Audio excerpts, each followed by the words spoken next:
Cavalry Barracks, Hounslow, home to the 2nd Battalion of the Royal Regiment of Fusiliers. Today, the regiment's army chefs are carrying out their refresher training using the operational field catering system.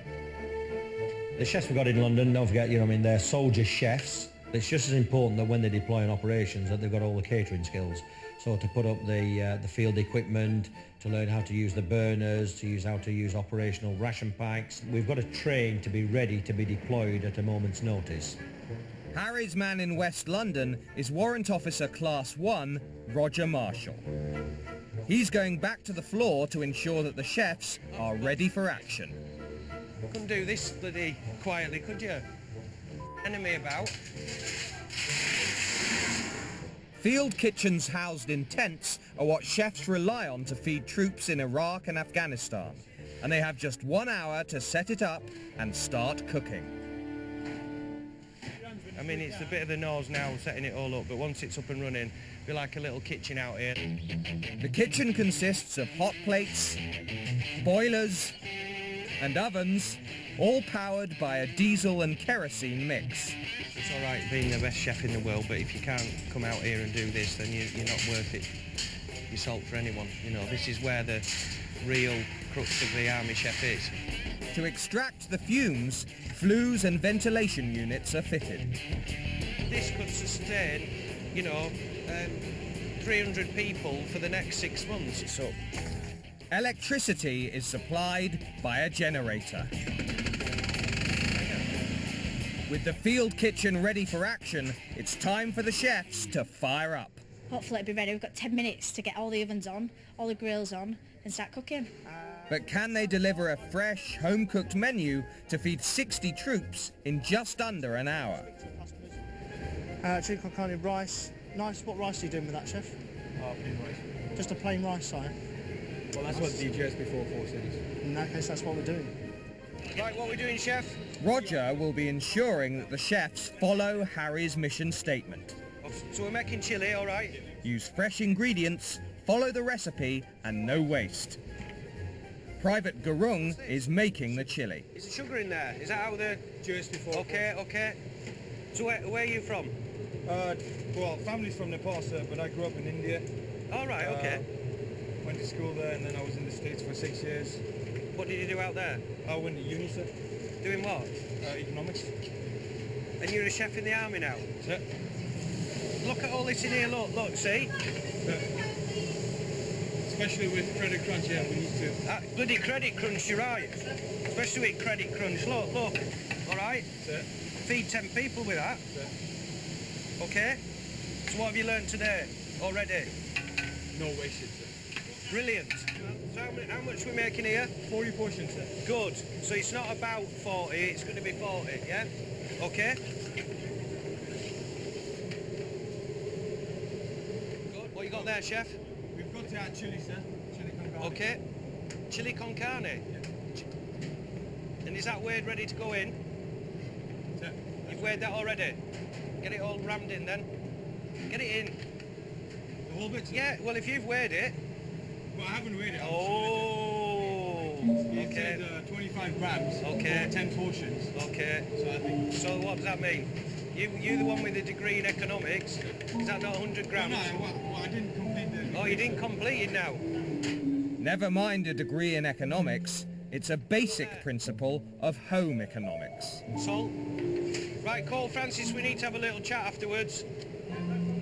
I'll give you a clue what it's about, okay? Yeah. It's about recipes and ingredients and not weighing any of it out. So you didn't do what I told you then? No, so we need to beat him. What's it for? To beat me up. For when? Whenever you needed to. Excellent. It actually tastes nice, this does. Cod Monte Carlo is an officer's mess favourite. Cooking the intricate dish is the most junior chef in the brigade, Private Scott Cousins. You've got plenty of time, still got about 15 minutes, so don't rush and... Having poached the cod in milk, the liquid is drained to use in a classic beurre manière sauce. What's this called? Cook any fish. Liquid. No, close. It's called liquor, cooking liquor, all right? Best way is just get the whisk, put a bit on end of whisk, alright? Do you know how to make a roux? The butter melts and then it releases the flour into the liquor, okay? And it actually tastes nicer this way as well. You never made it before, ever? Seriously, I've been here for a couple of months now and I've actually never made it. How old are you now? 18. 18? Yeah, I'm 18. No, I joined 3 days after my 17th birthday actually. 3 days afterwards? So look, can you see how it's thick and nice and smooth?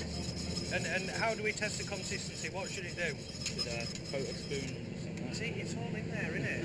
It's all in there. So just give it a quick dip. What would you say that is? It is perfect, that's it. Perfect. And what's it taste like? It is really creamy actually. Good. Okay, brilliant. So we're going to season it up. Okay, and then now poached eggs on the go. So it's fish, poached egg. Done. Happy? Oh, man overboard. We'll tidy that one up in a minute. The final touch is de-seeded, skinned and diced concasse tomatoes. Bit of tomato on each. What are you doing with this? Did you chew this? No, I just do it like rough dicey sort of. Rough dice. Should it be rough dice or concasse? Concasse. So have we done it right or wrong? What are you? Idiot. No, you're a thing, all right? Thing. Okay? There are many of you, but you are the leader, okay? So run it by me again. I'm a thing. I am a thing. Many of me, but I am a leader. Okay, happy? Yeah, I am. Good. Right, get them out. Well, for the first time that I'm making it, I actually think it looks pretty good, to be quite honest. But next time it'll be much better. Happy? Good man. Well done, chef. In just 3 hours, the chefs have built a field kitchen and dished up enough home-cooked grub to feed 60 squaddies. With today's environment and what's happening with the terrorist climate, who's to say that something happens in London and we don't have to set up a field kitchen in the middle of St James's Palace? When I was in Rome and the bomb had gone off, we set up a 24-hour kitchen 7 days a week, you know, feeding 1,200 people constantly. And it just shows how quick to react, that they can get out, set the tents up, cook sets and off they go. Imagine extracting 20 civilian chefs and chucking them in there, there'd be all sorts of chaos. Cod man, are we putting our berry on and looking like smart, are we? Good girl. What are you? I mean, the cod Monte Carlo, it's a classic bloody restaurant dish, never mind a green box in the middle of Hounslow with a bloody jets going over dish, you know, so he's put the effort in there, which is really good. As soon as he told me that I was going to make the cod Monte Carlo, I was just scared, to be quite honest, you know, because I've never done it before. I didn't want to mess up. I truthfully thought I wasn't going to get it out on time. So it's a big thing for Mr. Marshall to come down here and basically help me out with all this sort of stuff. Getting food out for troops in uncompromising environments under pressure isn't solely down to good cooking. Leadership in the kitchen is essential. Right, salt petit. At Wellington Barracks, Major Harry Lomas has turned his attention to the more senior ranks. Push it to one side, do the egg in here and then mix it in, okay? As the chefs prepare lunch and dinner to feed over 1,000 Territorial Army soldiers, the pressure is building. Oh God, it's all revving up, quarter of an hour, things will start to get revved up, there'll be people jumping up down in a bit. Today, Lance Sergeant Marcus Pettit is the kitchen manager. Yes, fine, okay. Harry will be looking to see how he manages the team. Okay, let's get squared away. Okay, listen. The idea is, as a shift NCO, okay, you need to be looking at everything. Don't just focus on one job. So for instance, you keep an eye on, you've got a Lance Corporal looking after a private there. Yes, sir. Okay, sir. No, don't keep saying yes sir, no sir. Okay. I need you to, no. I need you to do it. I do get a bit panicky, you know, towards the build-up to service time because, you know, obviously you've got people above you looking down on you, making sure you're doing your job properly. Very important that as a shift NCO that he gives direction, communication, we get some respect. If he's the man that's sort of conducting the orchestra, they all need to come in at the right time.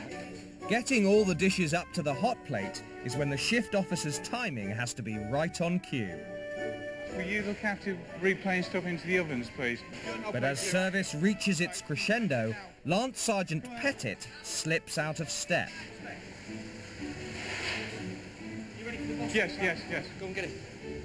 Corporal Braun, you got Corporal Braun, and when you do repen at the same time. Right, Sergeant Petit, how are we doing? Doing fine, sir. Good, okay. Are you all right? Yes, sir. Good. Yes? Yes, sir. I don't want you to do everything. No, I want sir. you to manage it. That's what you're doing as a Land Sergeant, all right? Yes, sir. Okay. And if the chef's conductor loses his rhythm, the kitchen goes out of tune. Harry has found 200 portions of bubbling brown stew that have been left unchecked. It's burnt on the bottom, it's caught on the bottom. So you can see it, so we've turned it off. And we need to get this out. Right, young Davis, I need you to get me a couple of pots quickly. It's on here, and a hand bowl. We need to get this out of here. Yes, sir. What I'm actually doing at the moment is I'm taking this out of here without scraping the bottom of the pan. So we don't want to get the burnt bits in there.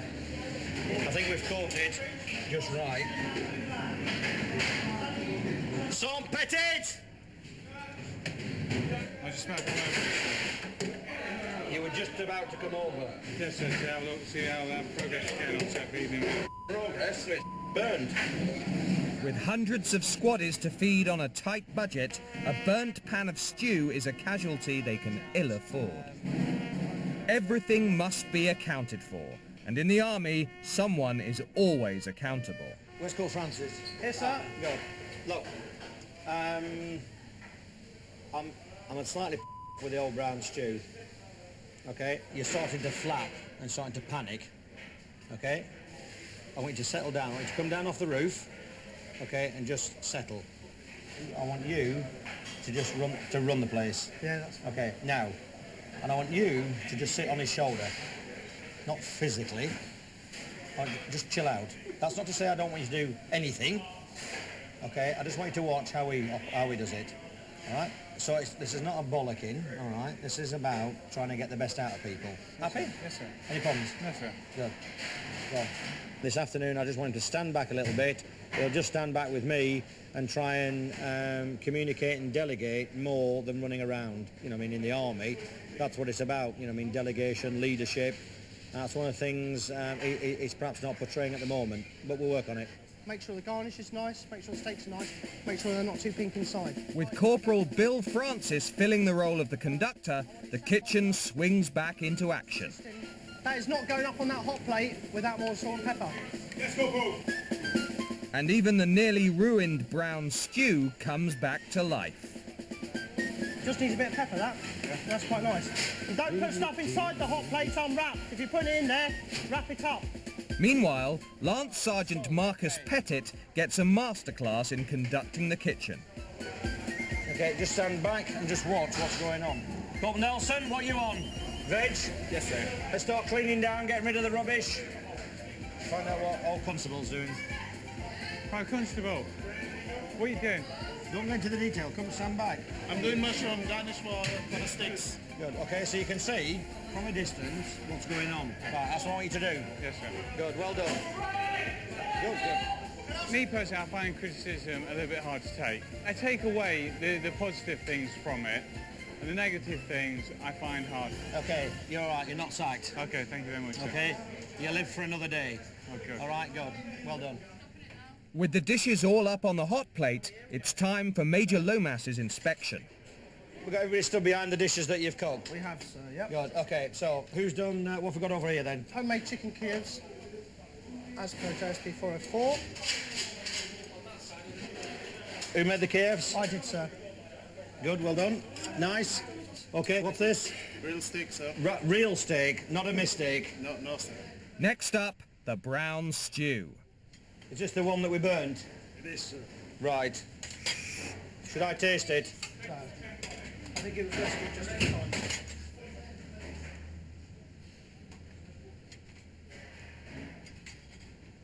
You've rescued that just well. Thank you very much, sir. Okay? You're a magician, not a chef. Okay? You're lucky. All right, gents, ladies, that's quite a nice hot plate. I'm pretty impressed on what you pulled together.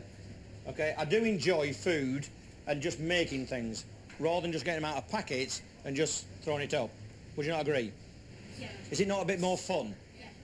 You know what I mean? It says it on the tin, chef. That's what you are. So, chef. Okay, gents, ladies, thanks so much indeed.